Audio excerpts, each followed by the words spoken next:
नाजरीन, इंसाफ टाइम के खास प्रोग्राम दुनिया मेरे आगे में आपका वेलकम है। हमारे साथ इंसाफ टाइम के editor in chief Saifur Rahman साहब मौजूद हैं। इनसे हम बात करेंगे बिहार की राजनीति में इन दिनों जो चर्चा हो रहा है चिराग पासवान को लेकर, साथ ही मुकेश सहनी और जनसुराज को लेकर, इनके इनके अलावा और भी राजनीति मुद्दे हैं, उसको लेकर हम चर्चा करेंगे इस प्रोग्राम में। हमारे साथ सैफुर रहमान साहब हैं। सबसे पहले हम जानना चाहेंगे साहब आपसे कि चिराग पासवान को लेकर जो खबर आ रही है, क्या उसमें सच्चाई है कि वो भाजपा और जेडीयू से अलग हो रहे हैं? इसको लेकर क्या कहेंगे आप? देखिए, चिराग पासवान को लेकर ये चर्चा पिछले कई महीनों से चल रही है कि वो एनडीए को छोड़ देंगे, वो नीतीश कुमार को धोखा देंगे। कुछ लोग ये भी कह रहे हैं कि फिर से जो है भारतीय जनता पार्टी को एक खेल खेल रही है नीतीश कुमार के साथ और चिराग पासवान का इस्तेमाल किया जाएगा वगैरह वगैरह। इस तरह की बातें लगातार हो रही है। और चूंकि पिछले दिनों आपने देखा कि किस तरीके से उन्होंने अपनी सरकार के खिलाफ जो है बयान दिया, अपनी सरकार की आलोचना उन्होंने की और यहाँ तक कह दिया कि मुझे जो है शर्म महसूस होता है कि मैं ऐसी सरकार का समर्थन कर रहा हूँ, उसका हिस्सा हूँ जो लॉ एंड ऑर्डर को कंट्रोल नहीं कर पा रहा है, जो कि क्राइम्स को रोक नहीं पा रहा। मर्डर्स के उन्होंने मिसालें दी उस जब केम खा का मर्डर और दीगर लोगों का मर्डर उस वक्त हुआ था, तब उनका ये बयान आया था। इसको लेकर ही बहुत चर्चा हुई थी और चूंकि नेचुरल है ही, जब कोई ऐसी पार्टी का लीडर जो कि सत्ता का हिस्सा हो, वो खुद अपने सत्ता के खिलाफ, अपनी हुकूमत के खिलाफ इस तरह की आलोचना करे, तो सवाल पैदा होता है। लेकिन उसके बाद आपने देखा कि कई हफ्ते गुजर चुके हैं, दोबारा से चिराग पासवान का इस तरह का बयान नहीं आया, दोबारा से इस तरह की आलोचना उन्होंने नहीं किया। इसका मतलब साफ लगता है कि जब इस तरह का बयान उन्होंने दिया और बिहार में जेडीयू और लोजपा के लोगों में बयानबाजी तेज हुई, तो शायद अमित शाह की तरफ से उनको कॉल आया, उनको मना किया गया, उनको रोका गया कि वो इस तरह की बयानबाजी ना करे जो कि आपसी मतभेद को सामने लावे, जो कि अपोजिशन को मौका दे ये बताने का कि एनडीए के अंदर सब कुछ ठीक नहीं है। लिहाजा इस तरह का बयान उसके बाद उनका नहीं आया। लेकिन हाँ, चूंकि वो इस तरह के बयान देते हैं कि हम 243 विधानसभा में तैयारी कर रहे हैं, लोजपा 243 विधानसभा में तैयारी कर रही है, हमें बिहार बुला रहा है, चिराग पासवान अपना चुनाव लड़ने का भी इशारा दे चुके हैं, बार बार दे चुके हैं, तो इसको लेकर बार बार जो है मीडिया में बहस शुरू हो जाती है। जब जब इस तरह का कोई बयान देते हैं, मीडिया में बहस शुरू हो जाती है कि वो साथ छोड़ रहे हैं। लेकिन सच्चाई ये है कि ऐसा कुछ भी नहीं होने जा रहा है। बेसिकली चिराग पासवान की महत्वाकांक्षाएं बहुत ज़्यादा है, उनके सपने बहुत बड़े हैं। जो सपना रामविलास पासवान ने देखा था, कभी उन सपनों को वो पूरा करना चाह रहे हैं। यही है कि ये आने वाले दिनों में वो बिहार का विकल्प बनना चाह रहे हैं, जब नीतीश कुमार बिहार की राजनीति से बिल्कुल अलग हो जाएंगे या होते जा रहे हैं। तो ऐसे में चिराग पासवान अपने आप को उस जगह पे लाना चाहते हैं। कई लोग हैं जो कोशिश कर रहे हैं, भाजपा कोशिश कर रही है कि उस जगह पे अपने किसी लीडर को इस्टेब्लिश करे, उसके लिए सम्राट को और कई लोगों की कोशिश भी की गई जो अब तक सफल नहीं हुई। अब तक कोई मास लीडर बिहार की सत्ता का सामने नहीं आया है भाजपा का। आप प्रशांत किशोर साहब भी वही कोशिश कर रहे हैं, चिराग पासवान भी कोशिश कर रहे हैं। लिहाजा इसी वजह का कोई भी पार्टी अपने आप को मजबूत करने की कोशिश करती है, इसलिए वो बिहार में, पूरे बिहार में अपना संगठन मजबूत कर रहे हैं। और ये भी हो सकता है कि वो बिहार में इस बार चुनाव भी लड़े, विधानसभा का ना भी लड़ सकते हैं। ये लड़ने का रीजन ये नहीं होगा कि वो अपने आप को सीएम के तौर पे जो है वो सामने ला रहे हो, सीएम कैंडिडेट के तौर पे। हाँ, बेसिकली उनके लड़ने का मकसद ये है कि बिहार में उनके लड़ने से कार्यकर्ताओं के अंदर जोश आवे, संगठन मजबूत हो, और जब वो बिहार विधानसभा में रहे तो बेहतर तरीके से वो बिहार में लोजपा को स्टैब्लिश कर सके और फ्यूचर के जो उनके अपने सपने हैं उसको पूरा करने की तरफ बढ़ सके। लेकिन इस विधानसभा चुनाव में वो एनडीए गठबंधन का ही हिस्सा होंगे, चाहे वो खुद बिहार आकर चुनाव क्यों ना लड़ लें। दूसरी बात यह है कि इस तरह के बयानात जो है वो प्रेशर बिल्डिंग के लिए भी दिए जाते हैं और चर्चा में रहने के लिए भी दिए जाते हैं। जब वो दो कहते हैं कि हम 243 विधानसभा में तैयारी कर रहे हैं, तो मीडिया को मौका मिल जाता है चर्चा करने का, उससे उनका अपना फायदा होता है कि वो चर्चा में बने रहते हैं। लेकिन दूसरी तरफ वो ये भी कहते हैं कि हम इसलिए जो है 243 विधानसभा में तैयारी कर रहे हैं ताकि अपने गठबंधन के साथियों को, घटक दलों को सहयोग दे सके, उनको मजबूती फराहम कर सके, एनडीए की सरकार बना सके। और ये बात हर पार्टी कहती है। कांग्रेस भी 243 विधानसभा में जो है तैयारी कर रही है, इसका मतलब थोड़ी कि वो 243 विधानसभा में या 100 विधानसभा में लड़ जाएगी चुनाव। माले भी क्या कहते हैं, पूरे विधानसभा में, पूरे बिहार में अपना संगठन खड़ा कर रहा है, इसका मतलब थोड़ी कि माले जो है पूरे बिहार में चुनाव लड़ने जा रही है। वो हर पार्टी अपने आप को स्टैब्लिश करती है, हर जगह संगठन बनाती है, तभी तो गठबंधन उसी बुनियाद पे होते हैं ना। जिसकी जितनी मजबूती होगी, जिसका ऐसा सबका संगठन अपना मजबूत होगा, उसी जनाधार। द्वार से उसको स्पेस मिलता है। तो इस वजह से वो 243 विधानसभा की बात करते हैं। लेकिन इसमें कोई सच्चाई नहीं है कि वो एनडीए छोड़ रहे हैं, कोई सच्चाई नहीं है कि वो 2020 दोहराने जा रहे हैं। वो एनडीए के साथ लड़ रहे हैं और पूरी मजबूती से लड़ रहे हैं। आपने चिराग पासवान के सपने की बात की, और अगर हम बात कर लें उनके डिमांड्स को लेकर, तो उनके डिमांड्स भी काफ़ी बड़े हैं। तो ऐसे में क्या लगता है आपको कि एनडीए जो है उनके डिमांड्स को कितना पूरा कर पाएगा? तो असल में चिराग पासवान 2020 में विधानसभा चुनाव अलग लड़ रहे अपने बाप के मौत के बाद फौरन। अपने उनकी लीडरशिप में पहला चुनाव था। उसमें हमने देखा कि एक अच्छा असर उन्होंने डाला। उन्हीं की वजह से एनडीए गठबंधन की सीटें बहुत कम हुई। जदयू जो है वो 33 सीटों पे आ गई। जदयू को बहुत ज़्यादा नुकसान हुआ। और जो सबक वो सिखाना चाहते थे नीतीश कुमार को, मैसेज देने में वो कामयाब रहे। बाद में हमने देखा लोकसभा चुनाव में स्ट्राइक रेट उन्होंने 100% दिया, 5 की 5 सीटें जीतने में वो कामयाब हुए। तो इससे उनका हौसला बढ़ा हुआ है। और अभी हम देख रहे हैं जब वो जनसभाएं कर रहे हैं पूरे बिहार में, वो घूम रहे हैं, अलग अलग जगह जा रहे हैं, तो उसमें भीड़ बहुत ज़्यादा आ रही है। खासकर नौजवानों का एक उत्साह देखने को मिलता है। फैन फॉलोइंग तो लोजपा जो है उनका जो है खासकर पासवान कम्युनिटी के नौजवानों में बहुत बेहतर नज़र आ रहा है। तो ऐसे में उनको हक हासिल है कि वो डिमांड ज़्यादा करें।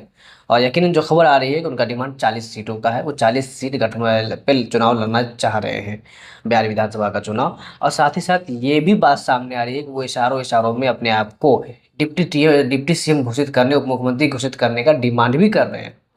अब ऐसे में एनडीए के लिए भी मजबूरी है कि वो चिराग पासवान को नाराज नहीं कर सकते हैं। बगैर चिराग पासवान के एनडीए चुनाव नहीं लड़ सकता है। नीतीश कुमार जो है ये चैलेंज कबूल करेंगे, ना ही भारतीय जनता पार्टी कबूल करेगी ऐसे वक्त में, जबकि इस वक्त एनडीए परेशान है। बिहार में बिहार का जो सिचुएशन है वो एनडीए के लिए अच्छा नहीं है। लिहाजा वैसे में एक अहम तरीन घटक दल, एक मजबूत घटक दल को वो अपने से अलग होता हुआ नहीं देख सकते। उनके लिए भी ये मुमकिन ही नहीं है।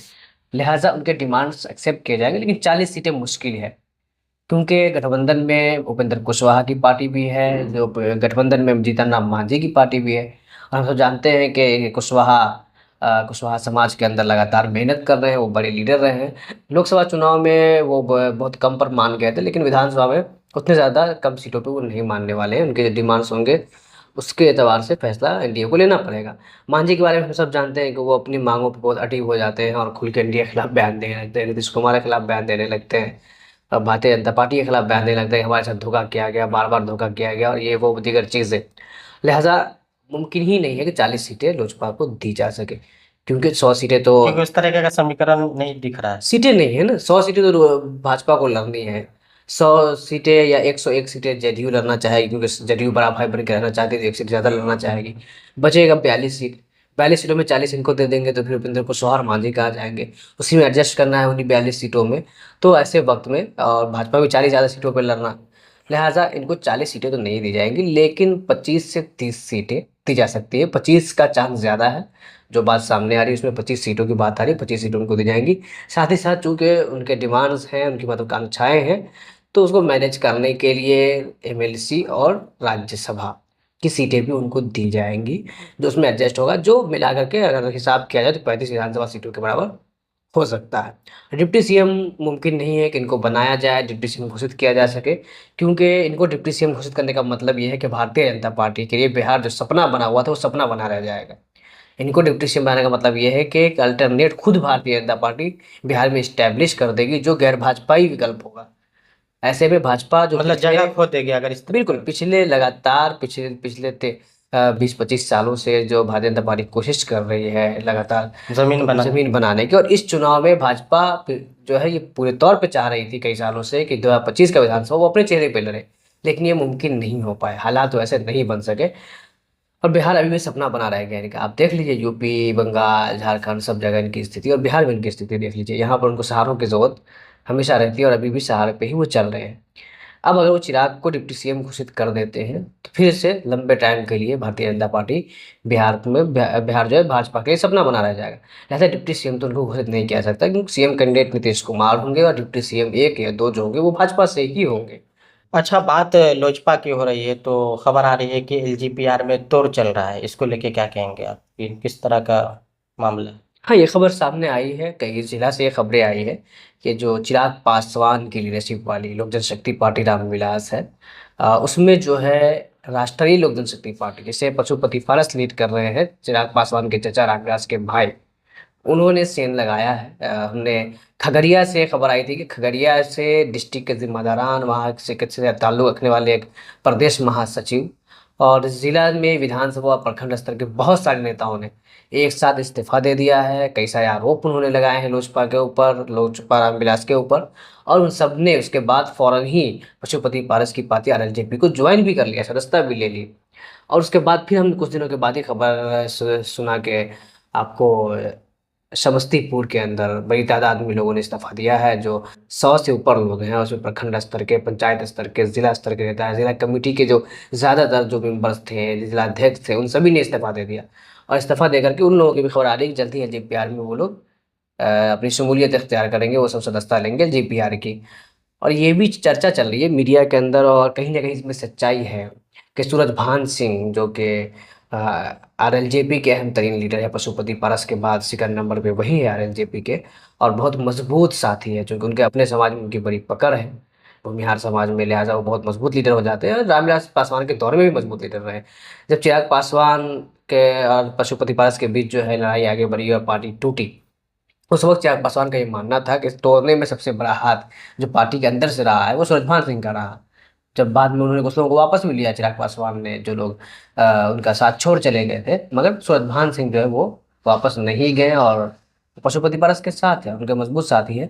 खबर आ रही है कि वो मुस्तकिल इस बात की मेहनत कर रहे हैं, खुद पशुपति पारस भी मेहनत कर रहे हैं। पशुपति पारस बहुत सुलझे हुए नेता हैं, जमीनी नेता हैं, और लोजपा का जो नीचे सतह का कार्यकर्ता रहा है, स्टेट से लेकर नीचे तक का जो संगठन रहा है, उसमें उनकी बड़ी पकड़ रही है, क्योंकि संगठन हमेशा उन्होंने देखा है रामविलास पासवान जी के दौर में, वो प्रदेश क्योंकि अध्यक्ष उन्होंने रहे वो हैं। दौर देखा है, रामविलास जी जी, पासवान के साथ काम किया बिल्कुल। उन्होंने। रामविलास पासवान के जो भाई, सभी भाई थे, उनके बीच बहुत अच्छा ताल्लुक था, बहुत अच्छा रिलेशन था। फैमिली और पार्टी दोनों बहुत मजबूती से काम कर रही थी, लिहाजा वो प्रदेश अध्यक्ष थे, वो दलित सेना के अध्यक्ष थे, इसलिए उनकी बड़ी पकड़ थी जमीनी सतह पर। करीब से देखा है संगठन को उन्होंने। जी जी, लिहाजा बड़ी तादाद में लोगों को तोड़ने पर काम हो रहा। जब से महागठबंधन में एंट्री होने की बात हुई है, तेजस्वी यादव ने भी इशारा दे दिया, खुद पशुपति पारस कई मरतबा बोले, लालू यादव ने जो है मुलाकात की है, जाकर के उनके उनके यहाँ उनकी दावत पर गए लालू यादव, उन्होंने एक सहारा दे दिया। तब से जो आइडियोलॉजिकल कैडर था लोजपा का, जिसे ये लग रहा था कि चिराग पासवान ने लोजपा की असल आइडेंटिटी को खत्म कर दिया है और लोजपा को एक भारतीय जनता पार्टी का विंग जैसा बना दिया है। ये बात लोगों को, बहुत सारे लोगों को खल रहा है, ऐसा लग रहा है बहुत सारे लोगों को कि जो लोजपा की असल आइडियोलॉजी थी, रामविलास पासवान भले कभी कांग्रेस के साथ रहे हो, कभी भाजपा के साथ रहे हो, लेकिन लोजपा की जो अपनी आइडियोलॉजी थी अम्बेडकरवाद की और सामाजिक न्याय की, वो हमेशा मजबूत रही। और अब जो है ऐसा दिख रहा है कि लोजपा अपने आइडियोलॉजी से, अपने रास्ते से भटक चुकी है, ऐसा बहुत सारे लोगों का मानना है। तो वो जो आइडियोलॉजिकल कैडर था, उसको लगा कि अब सही विकल्प जो है वो पशुपति पारस की लीडरशिप वाली आरएलजेपी ही है। लिहाजा वैसे कैडर्स भी तेजी के साथ इधर आ रहे हैं, और आने वाले दिनों में बड़ी टूट देखने को मिल सकती है चिराग पासवान के लीडरशिप वाली जो लोजपा रामविलास है उसके अंदर। तो क्या इसका फायदा जो है महागठबंधन को मिलने वाला है, क्योंकि पशुपति पारस जो है महागठबंधन के साथ जुड़ चुके हैं? क्या कहेंगे इस पे आप? जी बिल्कुल, जैसा कि मैंने बताया कि लोजपा का जो संगठन था, उसमें अगर रामविलास पासवान के पास सबसे ज़्यादा किसी की पकड़ थी, कोई देखा करते थे, तो पशुपति पारस थे। और जब वो के खुद महागठबंधन का हिस्सा बन चुके हैं, ऑफिशियल ऐलान अभी बाकी है जबकि, लेकिन तकरीबन डन हो चुका है, 3 सीटें तो मिनिमम उनको मिलनी ही है। तो इससे जो पासवान वोट बैंक है उसमें बड़ा सेंध लगेगा। अगर 15%, 20% सेंध भी लगता है तो ये महागठबंधन के लिए बहुत ही बेनिफिशियल हो जाएगा, क्योंकि पिछले चुनाव में हमने देखा कि सिर्फ 12,000 कुछ वोटों से जो है, करीब 13,000 वोटों से महागठबंधन की हार हुई थी। और इस बार भी वैसा ही क्लोज फाइट नजर आ रहा है। अब ऐसे में कि ये सबसे असल यही होगा रिजल्ट के लिए कि कौन सा गठबंधन किस गठबंधन के किस वोट बैंक में सेंध लगाता है। लिहाजा हमने देखा कि 20 के बाद से लगातार महागठबंधन की खास आरजेडी की कोशिश रही कि एनडीए का जो वोट बैंक है उसमें अलग अलग वोट बैंक वो सेंध लगावे अपने पुराने लीडर्स के जरिए फिर तो से। ये एनडीए के लिए बहुत बड़ा चैलेंज हो बिल्कुल जाएगा। बिल्कुल, नए लीडर्स को लाकर हमने देखा किस तरीके से कुशवाहा वोट बैंक में, जबकि खुद नीतीश कुमार खुद भी कुशवाहा के नेता है, मुख्यमंत्री हैं बिहार के। भारतीय जनता पार्टी ने सम्राट चौधरी को स्टैब्लिश करने की कोशिश किया, उपेंद्र कुशवाहा खुद एनडीए के साथ है। इसके बावजूद आरजेडी लोकसभा चुनाव में कुशवाहा समाज में सेंध लगाने में कामयाब रही। उन्होंने हमें कुशवाहा के जरिए से और दीगर कुशवाहा लीडरों के जरिए से कोशिश किया और कामयाब रहे। यही वजह है कि चुनाव के बाद संसदीय दल का नेता जो है उन्होंने वह कुशवाहा को बनाया है।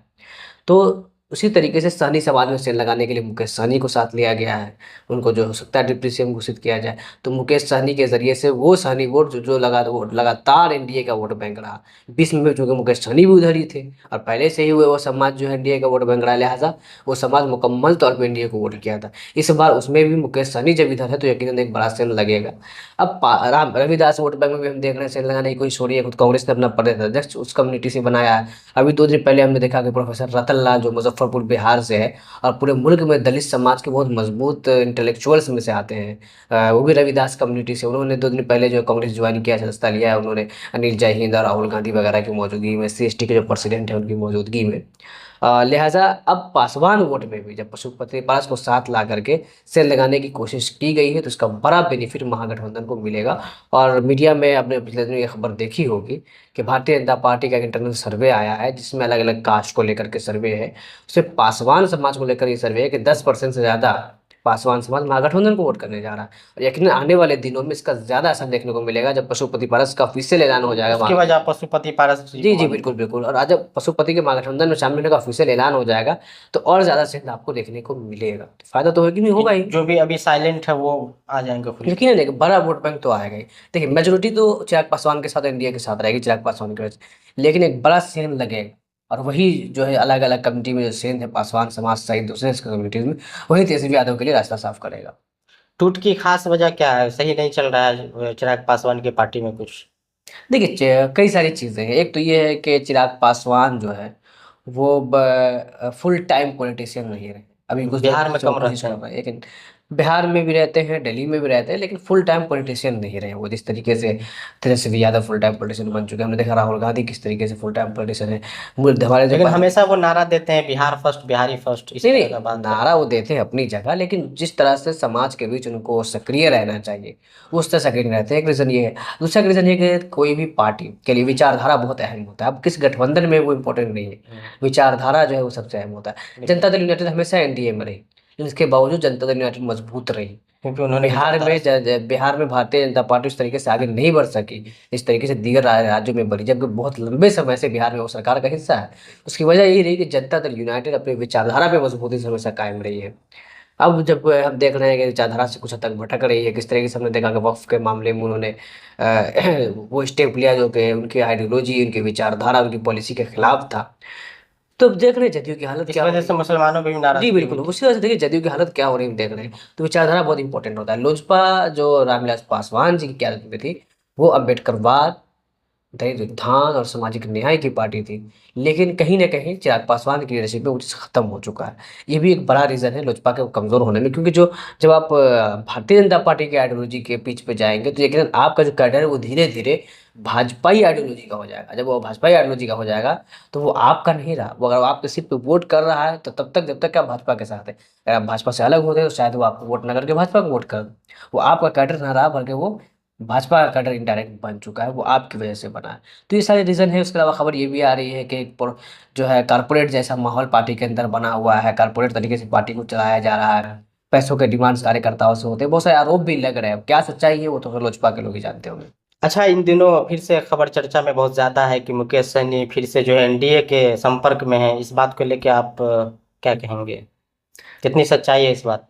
देखिए तो मुकेश सहनी एनडीए के संपर्क में है, उनके नेताओं के साथ मुलाकातें हुई है, चाय पिया है वगैरह वगैरह, ये बात जो मीडिया में आती है तो उसमें देखने की बात है कि भाई मुकेश सहनी जब पॉलिटिक्स में कदम रखे थे 2014 में, जब नरेंद्र मोदी जी मुल्क के प्रधानमंत्री बन रहे थे, उसके बाद का जो लंबा समय उनका गुजरा है पार्टी बनाने तक, वो एनडीए के साथ रहे हैं, वो भाजपा के साथ रहे। उनका जो वोट बैंक है सहनी समाज, वो जो उनका अपना समाज है वो लगातार भाजपा का वोट बैंक रहा है। तो ये जो रिश्ता है क्या वो ख़त्म हो जाएगा? यकीनन ख़त्म नहीं हो सकता है।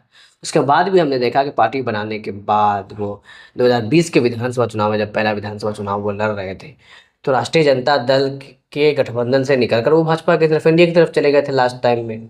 ये कह के कि तेजस्वी यादव ने उनके पीठ में छुरा घोंपा है और जाके वहाँ उन्होंने उनके साथ चुनाव लड़ा, 12 सीटें दिया, बीजेपी ने अपने खाते से दिया, उनके लोग भी चुनाव लड़े वीआईपी के सिंबल पर, भाजपा के लोगों ने, हम सब जानते हैं।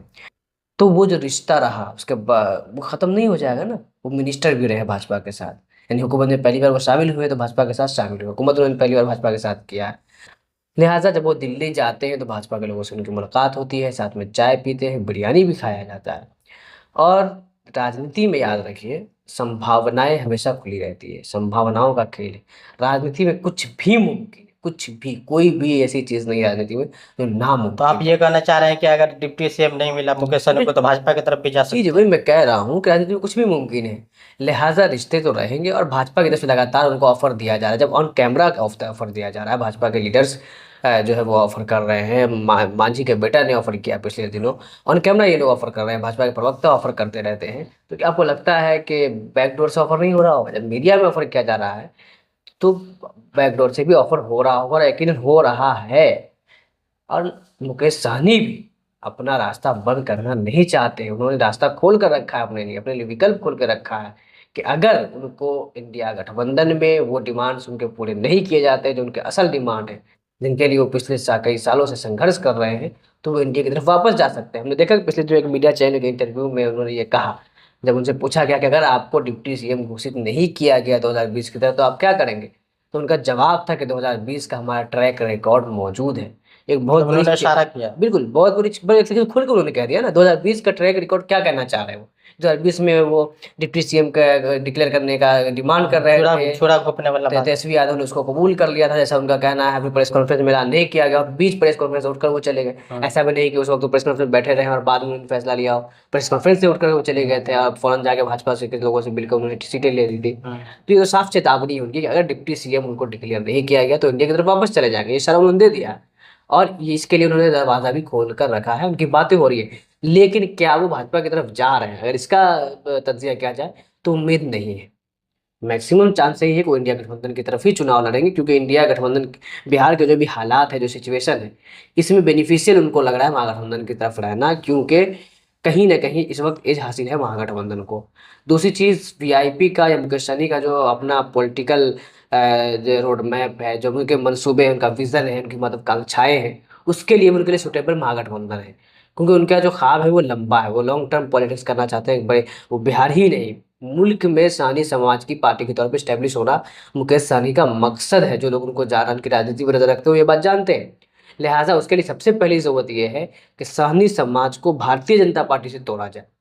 जब भारतीय जनता पार्टी से सहनी समाज टूटेगा तभी मुकेश सहनी बतौर पॉलिटिकल लीडर के स्टैब्लिश होंगे अपनी कम्युनिटी के।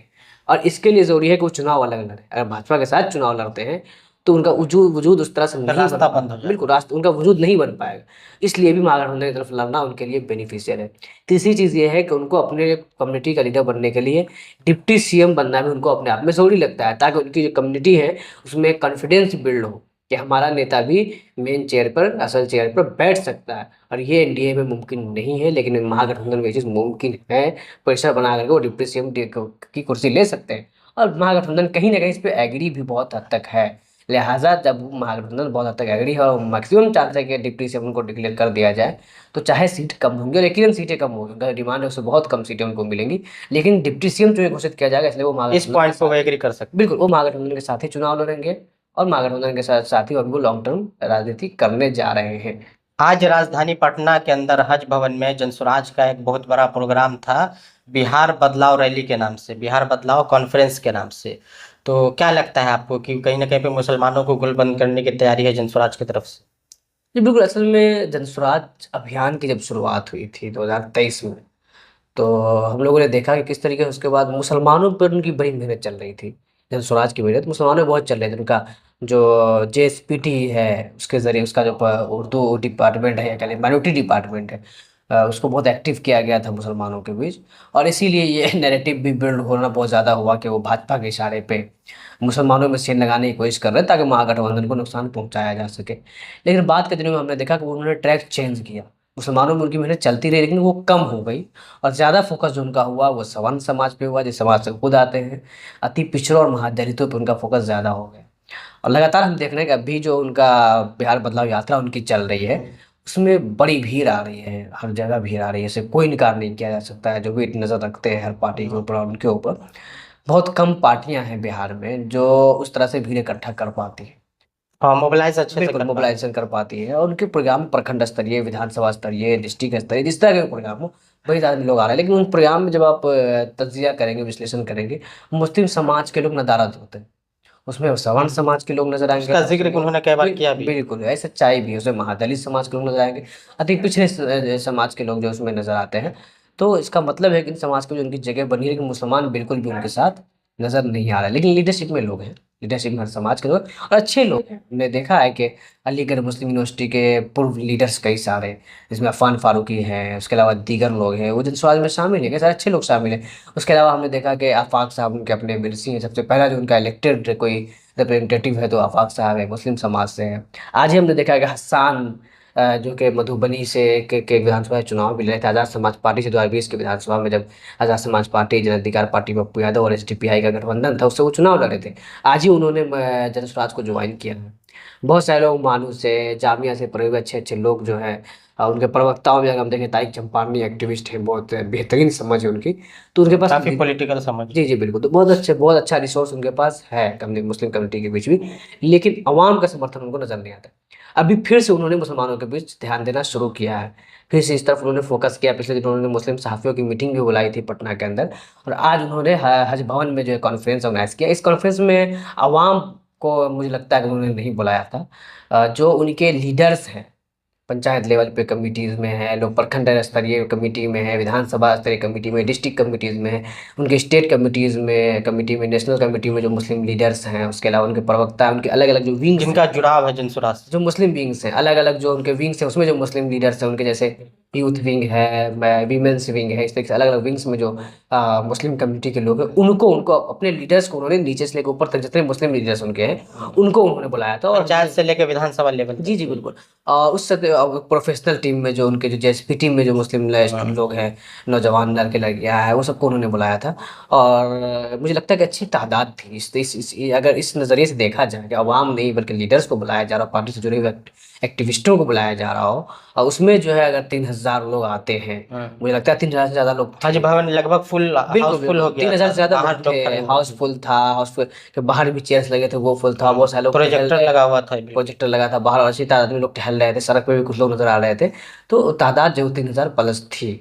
तो एक्टिविस्टों की, अगर पार्टी के एक्टिविस्टों की तादाद इतनी बड़ी तादाद में लोग पहुंचते हैं, तो इसका मतलब है कि रिसोर्स अच्छा खासा जनस्वाज के पास है। अब इन्होंने यहाँ से ऐलान किया, इन्होंने इशारा दिया, ऐलान किया बल्कि, कि अब वो मुस्लिम कम्युनिटी के बीच फोकस करेंगे। कुछ अभियान भी वो डिज़ाइन कर रहे हैं मुस्लिम कम्युनिटी के बीच में, और आने वाले दिनों में मुस्लिम समाज में दोबारा से इनकी जो है मेहनत, इनकी सक्रियता वो बढ़ेगी, जनस्वाज की सक्रियता बढ़ेगी, और ये महागठबंधन के लिए जो चैलेंजेबल है। क्योंकि प्रशांत किशोर जिस तरह का विजन दे रहे हैं, जिस तरह का नारा दे रहे हैं, ये मुस्लिम कम्युनिटी को अट्रैक्ट कर सकता है। अब तक तो ये था मुस्लिम समाज में कि वो भाजपा का एजेंट है, वो वोट काट रहा है, वो भाजपा के लिए काम कर रहा है, लेकिन अब इस वजह से मुसलमान नहीं जुड़ रहे थे। लेकिन अब मुस्लिम समाज के लिए इसका भी जवाब इनके पास है कि भाई हमारे प्रोग्राम में तो मतलब आपको लगता है कि मुसलमानों का कंफ्यूजन अब खत्म हो जाएगा? जो कंफ्यूजन था खत्म हुआ नहीं है, लेकिन इसका जवाब इनके पास आ गया है बताने के जवाब आ लिए गया। कि देखिए हिंदू से दलित, ओबीसी, पिछड़े और अपर कास्ट के लोग कितने हमारे प्रोग्राम में आ रहे हैं। हम तो भाजपा का जो वोट बैंक उसको हम तोड़ रहे हैं, भाजपा के लोग हमारे साथ आ रहे हैं। लीडरशिप में भाजपा के लोग जो है तो भरे हुए हैं, अपर कास्ट भरे, उनका नेशनल प्रेसिडेंट जो पप्पू सिंह, जो भाजपा के सांसद थे, वो है। उस पिछले दिनों में उन्होंने बहुत सारे लोगों को कई सारे भोजपुरी स्टार को उन्होंने जोड़ा है, कई सारे एक्टिविस्टों को जोड़ा है, रितेश पांडे वगैरह को, प्रकाश समाज से आने वालों, कई सारे अच्छे एडवोकेट, भाई गिरी वगैरह, ये सब प्रकाश समाज के लीडर के लोग हैं, ये सब उनके साथ जुड़ रहे हैं। ये सब दिखाने के उनके पास अब आ गया, तो मुसलमानों का ये कन्फ्यूजन दूर होगा। अब जब कन्फ्यूजन दूर हो जाएगा, भाजपा के एजेंट वो मुसलमानों की नज़र में नहीं रहेंगे, उसके बाद जब विजन इनका सामने आएगा कि हम 18% मुसलमानों को भागीदारी दे रहे हैं, पंचायत कमेटी से लेकर स्टेट कमेटी से लेकर नेशनल कमेटी तक में, कमेटी में हम लीडरशिप में दे रहे हैं, और साथ ही साथ टिकट बंटवारे में भी हम 40 सीटें दे रहे हैं, तो ये मुसलमानों को अट्रैक्ट करेगा। क्योंकि अब तक मुसलमान से मुस्लिम समाज समाजवाद की राजनीति को सपोर्ट करता रहा। जो समाजवाद की राजनीति नीचे तबके को ऊपर उठाने की बात करता है, जो समाज के हर एक तबके को आगे लाने की, मेनस्ट्रीम में लाने की बात करता है, जो हर किसी की नुमाइंदगी की बात करता है, लेकिन उसमें मुसलमानों को कहीं ना कहीं बहुत उस तरीके से रिप्रेजेंटेशन नहीं मिल पाया जैसे मिलना चाहिए। तो अट्रैक्ट मुस्लिम समाज इस नारे से होगा, और ये महागठबंधन के लिए चैलेंजेबल है। अब ऐसे महागठबंधन को भी साबित करना पड़ेगा, उनको भी दिखाना पड़ेगा कि अब मुस्लिम नाम से बचने की राजनीति जो है वो फायदेमंद नहीं बल्कि नुकसानदेह होगी। बिल्कुल वैसे ही जैसे सॉफ्ट हिंदुत्व की पॉलिटिक्स जो 16-17 में सेकुलर पार्टियों ने पकड़ी थी, चाहे वो कांग्रेस पार्टी को हम सबसे ज़्यादा देखते हैं कि राहुल गांधी जो है जनेऊ दिखाने तक पे आ गए थे, मंदिरों का दौरा कर रहे थे। यकीनन मंदिरों का दौरा अपनी जगह, जो जिस धर्म को मानेगा वो उसको प्रैक्टिस करेगा।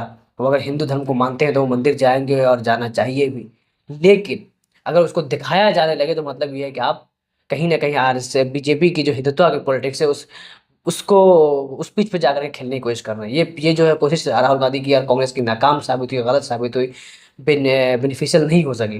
दीगर पार्टियों ने भी इस रूट को पकड़ा था, सेकुलर पार्टियों ने, लेकिन वो गलत साबित हुआ।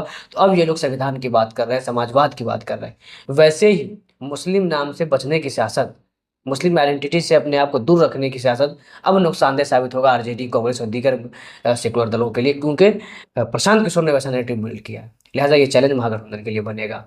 अच्छा, आज के कॉन्फ्रेंस में प्रशांत किशोर जी ने यह भी कहा कि जहां महागठबंधन मुसलमानों को टिकट देगी वहां पे हम अपना कैंडिडेट नहीं उतारेंगे। इस बात को लेके जी, ये बड़ा दावा है प्रशांत किशोर का, लेकिन ये देखना पड़ेगा क्या वो ऐसा करते हैं। क्योंकि ये कहा जाता है कि वो मुस्लिम कैंडिडेट को हराएंगे, जहाँ पे एक मुस्लिम लड़ रहा होगा वहाँ मुस्लिम दूसरे मुस्लिम को लड़ा करके हरा देंगे वगैरह वगैरह। तो प्रशांत किशोर लगातार, ये आज से नहीं, लगातार शुरू दिनों से ये दावा कर रहे हैं कि जहाँ से महागठबंधन मुस्लिम कैंडिडेट देगा हम वहाँ से अपना कैंडिडेट नहीं देंगे। देखते हैं कि इस पर वो कितना अमल करते हैं। अगर वो अमल करते हैं तो ये भी मुसलमानों के बीच उनको मजबूत करने का काम करेगा, मुस्लिम समाज उनको लेकर के मुस्बत सोचने लगेगा। तो ये तो खैर दावा है, ऐसे दावे सब करते हैं, प्रैक्टिकली वो इस पर कितना अमल करते हैं वो देखना पड़ेगा। दूसरी बात है, अगर वो उन एरिया से जहाँ से मुस्लिम कैंडिडेट नहीं है वहाँ से मुस्लिम कैंडिडेट दे भी रहे हैं, तो कैसे मुस्लिम कैंडिडेट दे रहे हैं, उनको जिताने के लिए क्या कोशिश कर रहे हैं, वो भी देखने की बात होगी। क्या वो लोग जो आज जनसुराज के साथ दिख रहे हैं, आज दीगर समाज के लोग, जिसमें पिछड़े दलित और खासकर जो सवर्ण समाज के लोग हैं, क्या जिन सीट पर मुस्लिम कैंडिडेट होगा वहाँ वो वोट करेंगे, ये भी देखने की बात होगी। क्योंकि भाई आप ये कहते हैं, और मुसलमानों के बीच ये बहस, बिहार में ये बहस होती है कि यादव समाज जहाँ पर मुस्लिम कैंडिडेट होता है वहाँ पर यादव समाज एनडीए को वोट कर देता है। क्या यही चीज़ जनसुराज में तो ये धोखा मुसलमानों को नहीं मिलेगा, ये भी देखने की बात होगी। इसको कैसे टैकल करेंगे प्रशांत किशोर, क्योंकि राजनीति एक दिन का खेल तो नहीं है। 2025 का विधानसभा कथनी करनी दोनों में फर्क है। बिल्कुल, 2025 का विधानसभा आखिरी विधानसभा चुनाव नहीं है। तो ये भी प्रशांत किशोर के लिए चैलेंज होगा कि आप वोटों को कैसे मोबिलाइज करते हैं, चाहे कैंडिडेट मुस्लिम समाज से क्यों ना हो, फिर भी लोग वोट करें। आपका कैडर, आपका लीडर जो जनसुराज का किसी भी समाज का वो साथ खड़ा रहे, ये अगर वो करने में कामयाब होते हैं तो शायद आने वाले दिनों के लिए जनसुराज के लिए बहुत बेनिफिशियल होगा। क्योंकि जो एतमाद की कमी बिहार में अलग अलग हर कास्ट के बीच बनी हुई है, वो जब तक दूर नहीं होगा, सोशल इंजीनियरिंग की बातें सिर्फ बातें रहेंगी।